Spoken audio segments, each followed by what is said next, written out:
నుండి ఆగస్టు 3 వరకు మావోయిస్టు అమరవీరుల సంస్మరణ వారోత్సవాలను ఘనంగా జరుపుకుందామని మావోయిస్టులు లేఖ విడుదల చేశారు.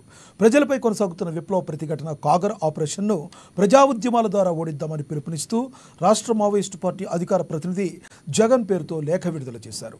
ఆ లేఖలో అమరవీరుల దినోత్సవం ప్రతి సంవత్సరం ఈ నెల 28 నుండి ఆగస్టు 3 వరకు వారోత్సవాలు జరుపుకుంటున్నామని గుర్తు చేశారు. తెలంగాణ ప్రజలు దశాబ్దాల పోరాటం తర్వాత సాధించిన రాష్ట్రంలో నేడు కనీస ప్రజాస్వామిక హక్కులు కూడా లేవని లేఖలో రాసుకొచ్చారు. ఇక ఇందుకు సంబంధించిన మరింత సమాచారం వరంగల్ నుంచి మా ప్రతినిధి స్వామి అందిస్తారు.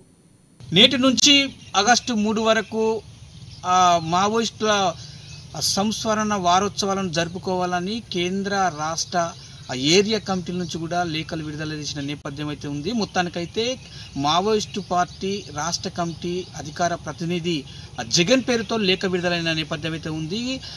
28వ తారీఖు నుంచి ఆగస్టు 3 వరకు సంస్మరణ వారోత్సవాలను జరుపుకోవాలని చెప్పి జగన్ అయితే లేఖ విడుదల చేసిన నేపథ్యం అయితే ఉంది. ఇది అందరూ అంటే రాష్ట్రంలోని తెలంగాణ వాదులు, ప్రజాస్వామిక వాళ్ళు, విద్యార్థి మేధావులు కూడా వాడవాడలను కూడా వీధిలో కూడా ఆ అమరులైతే ఎవరైతే ప్రజల కొరకు త్యాగాలు చేశారో వారిని స్మరిస్తూ కూడా ఆ వాడవాడలో కూడా బహిరంగ సభలతో పాటు కూడా ర్యాలీలు తీసుకోవాలి, అదేవిధంగా ఆ సెమినార్లను కూడా నిర్వహించాలని చెప్పి కూడా లేఖలో పేర్కొనడం జరిగింది. ఇప్పటికే ప్రస్తుతానికైతే ఆ జగన్ ఆ లేఖ మాత్రం ఒక సంచలనాత్మకంగా తెలంగాణ రాష్ట్రంలో నెలకొందని చెప్పుకోవచ్చు. ఇప్పటికీ ఆ కేంద్ర రాష్ట్ర ప్రభుత్వాలు అయితే మావోయిస్టులను ఏరువేయాలని చెప్పి కూడా కాగారు పేరుతో కూడా ఆపరేషన్ కాగారు పేరుతోని అడవులంతా జల్లెడ పడుతున్న నేపథ్యం అయితే ఉందని చెప్పుకోవచ్చు. ఇప్పటికే అసువులు చాలామంది 4500 పైచిలకు మాత్రం కామ్రేడ్స్ అమరులైన నేపథ్యం అయితే ఉంది. వారిని స్మరిస్తూ ఈ నెల 28వ తారీఖు నుంచి ఆగస్టు 3 వరకు కూడా ఘనంగా సంస్మరణ వారోత్సవాలను జరుపుకోవాలని చెప్పి పిలుపునిచ్చిన నేపథ్యం అయితే కనపడుతుందని చెప్పుకోవచ్చు. ఎందుకంటే మావోయిస్టులు ప్రజల కొరకు పీడిత తాడిత ప్రజలను ఆ కొరకు అయితే మావోయిస్టులు ప్రజా పోరాటాలను చేస్తూ అమరుల త్యాగాలను స్మరిస్తూ జరుపుకోవాలి. అదేవిధంగా ఆ తెలంగాణ రాష్ట్రంలో కూడా ప్రజాస్వామ్యం కూని చేస్తున్నారని చెప్పి కూడా తెలంగాణ రాష్ట్రాన్ని సాధించుకున్న తర్వాత బీఆర్ఎస్ ప్రభుత్వాన్ని గద్దెదించి 6 గ్యారంటీలతో పాటు కూడా 7వ గ్యారంటీ ప్రజాస్వామ్యాన్ని రక్షించుకోవాలనే నేపథ్యంతో కూడా కాంగ్రెస్ ప్రభుత్వాన్ని తీసుకొచ్చిన ముఖ్యమంత్రి రేవంత్ రెడ్డితో పాటు కూడా ఉప ముఖ్యమంత్రి మల్లు భట్టు విక్రమార్కు కూడా కేంద్రంతో చేతులు కలిపి కూడా మావోయిస్టు ఏరువేత నిర్మూలించడానికి ప్రయత్నంలో భాగంగా ఇప్పటికే కేంద్ర రాష్ట్ర ప్రభుత్వాలు అయితే హిందూ బ్రాహ్మణిజాన్ని వాదాన్ని బలపరచడానికి మావోయిస్టులను ఏరువేయాలనే లక్ష్యంతో కూడా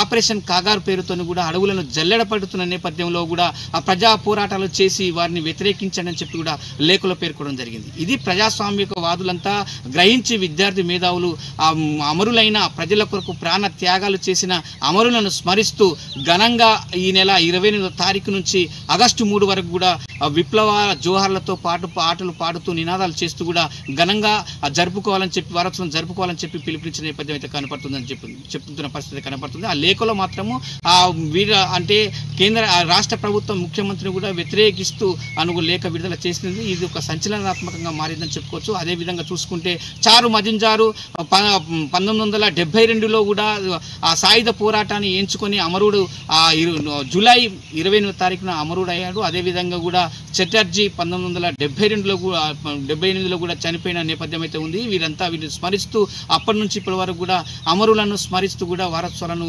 నిర్వహిస్తున్న నేపథ్యం అయితే ఉందని చెప్తున్న పరిస్థితి అయితే లేఖలో పేర్కొనడం జరిగింది. అదే ఉమ్మడి వరంగల్ జిల్లాలో కూడా పోలీస్ శాఖ మాత్రం అప్రమత్తం చేస్తుంది. ఎప్పటికప్పుడు కూడా గోదావరి పరివాహక ప్రాంతాలను కూడా డేగ కన్ను అంటే డ్రోన్ కెమెరాలతో కూడా డేగ కన్ను పెట్టి కూడా ఎప్పటికప్పుడు కూడా నిఘా నేత్రాలు అయితే ఏర్పాటు చేసిన పరిస్థితి అయితే కనపడుతుంది. ఇది మొత్తానికైతే ఉమ్మడి వరంగల్ జిల్లాలో పోలీస్ శాఖ మాత్రము వారోత్సవాలను దృష్టిలో ఉంచుకొని కూడా పోలీస్ శాఖ మాత్రం ఎప్పటికప్పుడు కూడా అప్రమత్తం చేస్తున్న పరిస్థితి కనపడుతుంది. కెమెరా పర్సన్ వంశీతో స్వామి, అమ్మా న్యూస్, వరంగల్.